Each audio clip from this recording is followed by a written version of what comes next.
আজ হচ্ছে লোকনাথ বাবার তিরোধান দিবস, তাই আজকে কিন্তু খিচুড়ি খাওয়ার দিন। কিন্তু যা পচা গরম, ছেলে মেয়েগুলো একদম খিচুড়ি খেতে চাইছে না।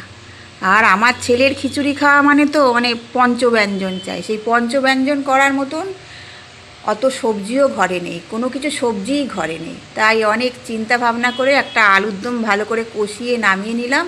তারপর আজকে আমার আবার হচ্ছে বার্থডে, একটু দিনটা একটু অন্যরকমভাবে পালন করার ইচ্ছা হলো আজকে হঠাৎ করে।